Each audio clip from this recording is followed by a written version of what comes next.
জয়গুরু সকল মা ও দাদাদেরকে আজকে এখন থেকে শুরু করছি। আমার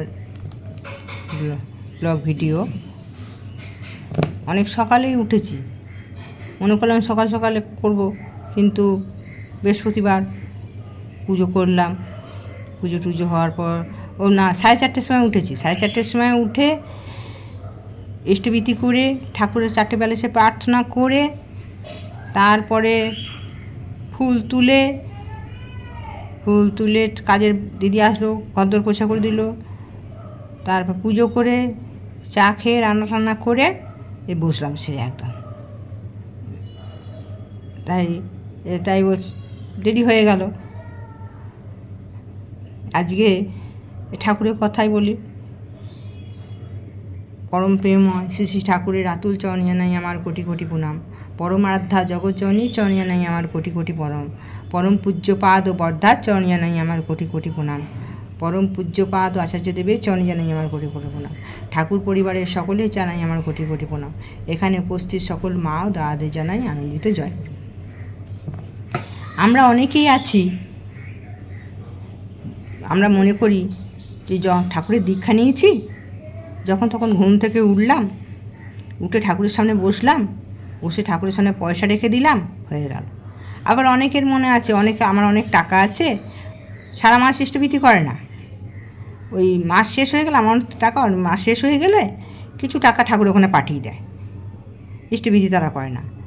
কিন্তু ঠাকুর কি আমাদের কাছে টাকা চেয়েছেন? ইষ্টবিতি ঠাকুর আমাদের কাছে মঙ্গলের জন্য আমাদের এই ইষ্টবিতি করতে বলেছেন। এটা ইষ্টবিতিটা হচ্ছে যজ্ঞ, নিকুম্ভিলা যজ্ঞের সমান।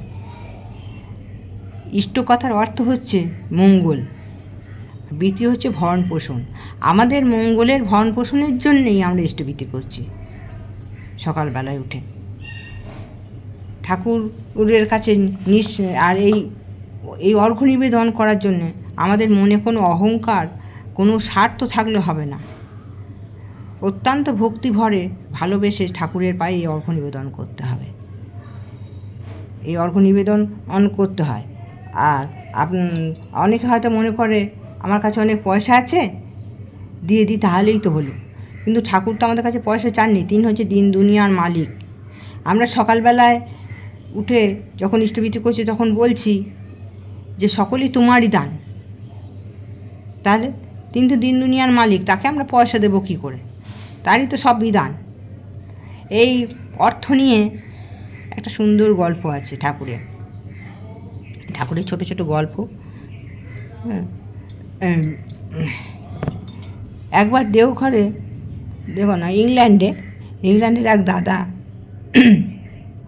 অনেক টাকা, প্রচুর টাকা, 3-4টে জাহাজ, প্রচুর টাকা, এরকম। তা সে আস্তে আস্তে তার বউর সঙ্গে তার ডিভোর্সের মামলা শুরু হয়ে গেল। বউ ছেড়ে চলে গেল, বাড়িতে সে একা হয়ে গেল, কেউ নেই তার বাড়িতে, সবাই ছেড়ে চলে গেছে। পাড়াপড়শির সঙ্গে খারাপ অহংকার তার মনে, পাড়াপড়শির সঙ্গে সবার সঙ্গে খারাপ ব্যবহার করতে করতে সবার সঙ্গে মামলা শুরু হয়ে গেল। তা সে মনে করছে আমার তো টাকা ছাড়া কিছুই নেই, আমি আর বেঁচে থেকে কী করব।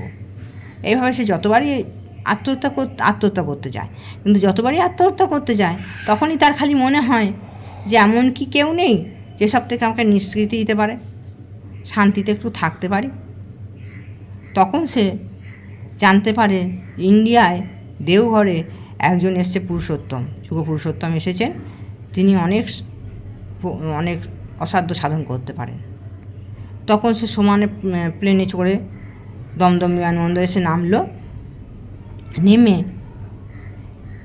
সে করলো, সে মনে করলো ঠাকুরের কাছে যাচ্ছি তো, তাহলে দাড়ি কেটে সুন্দর হয়ে পরিষ্কার পরিচ্ছন্ন হয়ে যাই। তা সে একটা নাপিতের কাছে একটা সেলুনে ঢুকলো। এবার সেলুনে ঢুকে সে নাপিতকে বলছে, যত পুরুষোত্তম কি ইন্ডিয়ার মাটিতেই জন্মাতে হয়? এখানে রাস্তাঘাট ভালো না, ভালো সুব্যবস্থা নেই, এখানে কোথায় আমাদের ইংল্যান্ডে জন্মাতে পারে না? তখন সে বলছে, আচ্ছা আপনার প্লেনটা কেন দমদমে ল্যান্ড করলো? দেওঘরে তো নামতে পারত। তখন বলছে কেন দেওঘরে যা নাম্বার জায়গা নেই? বলছে সেরকমই, সেই রকমই আমাদের ইন্ডিয়ার সমস্ত পুরুষোত্তমরা জন্মেছেন মায়ের, সেরকম মায়েদের জন্য। আপনাদের ইংল্যান্ডে সেরকম মা নেই, তারা কলুষিত হয়ে গেছে, সেই জন্যে সেখানে যে কোনো পুরুষোত্তম জন্মায়নি।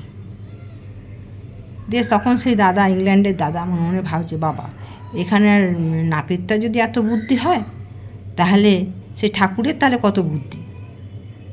তখন সে এবার দেওঘরে গেল ঠাকুরের কাছে। ঠাকুরের কাছে গিয়ে বলছে, ঠাকুর আমার একটুও শান্তি নেই, এরকম বউয়ের সঙ্গে মামলা চলছে, বউ আমার ছেড়ে চলে গেছে, পাড়াপড়শি সবার সঙ্গে আমার মামলা চলছে, তা আমি চাই আপনার আশ্রমে সমস্ত কিছু দিয়ে দিতে। আমি সব কিছু দিয়ে দেবো, আপনার এই আশ্রম সোনায় মুড়িয়ে দেবো, আপনার এই হাঁকা চেয়ার ফেয়ার সব সোনায় মুড়িয়ে দেবো, কপাট টপাট সব সোনায় মুড়িয়ে দেবো, আপনি বলুন কী কী করতে হবে আমাকে, আমি সব করে দেবো এখানে। দিয়ে তখন ঠাকুর বলছে, আমি যা চাইবো তুই তাই দিতে পারবি? তখন বলছে, হ্যাঁ বলুন আপনি কী চান, আপনি যা চাইবেন আমি তাই দেবো। বলছে, গরিব ব্রাহ্মণের কাছে প্রতিজ্ঞা করছিস তো? বলছে, হ্যাঁ গরিব ব্রাহ্মণের কাছে আমি প্রতিজ্ঞা করছি, আপনি যা চাইবেন আমি তাই দেবো। তখন ঠাকুর বলছেন, আমি তো সুখ শান্তি চাই রে। তো সুখ শান্তি?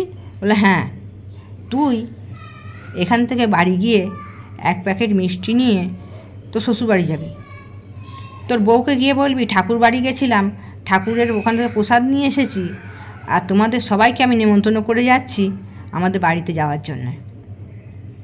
তারপরে পাড়াপড়শি সবার বাড়িতে যাবি, তাদের বাড়িতে মিষ্টি নিয়ে যাবি, তাদেরকেও বলবি, আর তার সাথে বলবি যে আপনাদের উপর থেকে আমি সমস্ত মামলা তুলে নেব, আর প্রত্যেক মাসে একটা করে আমাকে চিঠি লিখে জানাবি যে তুই ভালো আছিস, সুখে শান্তিতে আছিস, বউ ছেলে নিয়ে তুই এটা জানাবি। ঠিক আছে। সে যথারীতি বাড়ি গেল, বাড়ি গিয়ে বউয়ের সঙ্গে বউয়ের শ্বশুরবাড়ি গেল, শ্বশুরবাড়িতে নেমন্তন্ন করে আসলো, পাড়াপড়শি সবাইকে নেমন্তন্ন করলো, এনে ঠাকুর বলছে ভালো করে খাওয়ালো, দিয়ে সবার সঙ্গে তার মনে শান্তি ফিরে এলো, সবার সঙ্গে সৎ ভাব হয়ে গেল। দিলে ঠাকুর তাহলে এখানে, তার কাছে তো টাকা চাইতে পারতো, কিন্তু ঠাকুর চাইলো না। ওই ঠাকুর বলেছেন, আমার সন্তানের যদি একটুখানি কষ্ট পায় বুকে, আমি তার শতগুণ কষ্ট আমি পাই, আর তারা যখন সুখে শান্তিতে থাকে তখন আমিও সুখে শান্তিতে থাকি। তাই ঠাকুর কোনো সময় টাকা চান না, চান অন্তরের ভালোবাসা, অন্তরের এই অর্ঘ্য নিবেদন, অন্তরের ভালোবেসে সময়ে তিনি যেমন বলেছেন তার কথা মতন যদি আমরা করি, তাহলেই তিনি খুশি হবেন। আর তিনি খুশি হলে আমাদের কোনো ভাবনা নেই আর। এই হচ্ছে ঠাকুরের কথা আমাদের। তাই বলি, সবাই ঠাকুর ধরুন, ঠাকুর ধরে থাকুন। আচ্ছা, এবার একটু ছোটো পাড়া গল্প করে এরকম করে বললাম। এবার সবাইকে জয়গুরু বলে এখানে শেষ করলাম। জয়গুরু। এই দেখো বন্ধুরা, এখন বাজছে 6:45। বললাম মন্দিরে যাবো বলেছিলাম, এবার যে মন্দিরে বেরোবো, মন্দিরে গিয়ে ওখানে তোমাদের সঙ্গে দেখাবো। হ্যাঁ, ছোটো মন্দির হবে, বড় করে বললাম না, খুব তাড়াতাড়ি খুব বড় মন্দির তৈরি হবে, ওই জন্য দেখাবো। চলো বন্ধুরা, বেরিয়ে আর মায়েরা সব যাবে, একসঙ্গে সবাই যাব। চলো সঙ্গে থাকো। এ দেখো বন্ধুরা,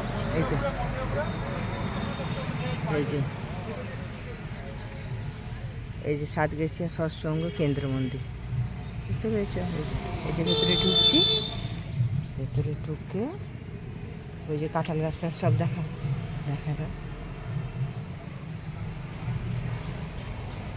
এই দেখো হয়ে এসেছি, হচ্ছে পদ্মরাজ কাঁঠাল বোঝা। এই দেখো কত কাঁঠাল হয়েছে। এটা হচ্ছে মন্দিরের ভেতরটা, আর মন্দির ঠাকুর আছে ওই ভেতরটা ঠাকুর আছে। কারেন্ট অফ, দাঁড়া ভেতরে যাবো, কারেন্ট অফ তো ভেতরে যাচ্ছে, পরে যাচ্ছে। এই দেখো ওই যে ওখানে ঠাকুরমশাই ওরা সব দাঁড়িয়ে আছে, এ পুরোটাই এটা মন্দিরটা।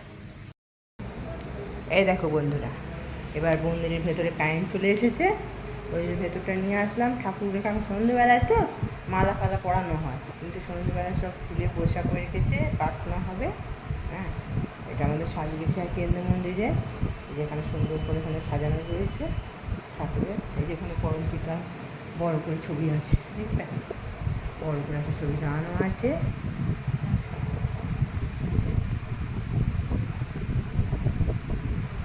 সঙ্গে থাকো, আমাদের প্রার্থনার সময় হয়ে আসছে, এবার বসি। এ দেখো বন্ধুরা, বাড়ি চলে এসেছি, অনেকক্ষণ এসেছি। এসে সন্ধ্যে খানিকটা ধূপ প্রদীপ জ্বেলে গেছিলাম, তখন ধূপ প্রদীপ জ্বেলে গেছিলাম। এসে শাক বাজালাম, শাক বাজিয়ে নিচে প্রদীপ জ্বেলে প্রদীপ জ্বেলে ধূপ টুপ দেখিয়ে ওপরে এসে এবার পাঁচালিটা পড়ে নিলাম। পাঁচালি পড়ে নিয়ে তারপরে একটু চা চাপালাম। অনেকক্ষণ এসে পাঁচালি পড়লাম, হনুমানজি ইয়ে করলাম। আসার সময় সন্দেশ কিনে এনেছিলাম, যে সন্দেশ দিয়ে গপুকে সন্দেশ দিয়ে মা লক্ষ্মীর পাঁচালি পড়ে তারপরে এই যে একটু চা চাপিয়েছি। এই যে বন্ধুরা, এরকম চা চাপিয়েছি। সবাইকার বোধ হয় চা তো খাওয়া হয়ে গেছে। দাঁড়াও, দেখাতে পারছি না, নতুন তো খাওয়া আর বলো কেন। দাঁড়াও, এখানে লাইটটা জ্বালি। হ্যাঁ, এই যে একটু চা চাপিয়েছি। এবার চাটা খেয়ে নিয়ে তারপরে আবার রাত্রিরে আছে ভাত আছে, দেখি এবার রাত্রিরে আবার কী করি দেখি। রাত্রে করবো, দিয়ে তারপরে হবে। আজকে অনেক কথা হয়েছে। এই যে চা একটু না খেলে না মাথা যেন ধরে যায়, 8টা বাজে। তা কী করবো, চাটা না খেলে সেই মাথা ঠিক এমনি সেদিনকেও ধরেছিল। কেন মাথা গরমে সবাইকারই অবশ্য মাথা যন্ত্রণা করছে। হ্যাঁ, কী জন্য মাথা ধরছে কে জানে, একটু কিছু হলেই মাথা ধরে যাচ্ছে। আর গরমে বাপরে বাপরে, মনে হচ্ছে যতবার পারি চান করি। দেখলে আজকে মন্দির দেখালাম তোমাদের, মন্দির দেখিয়েছি, দেখবে।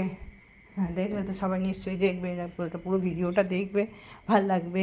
হ্যাঁ, তারপরে তারাও দেখাই গোপুসোনা আমার।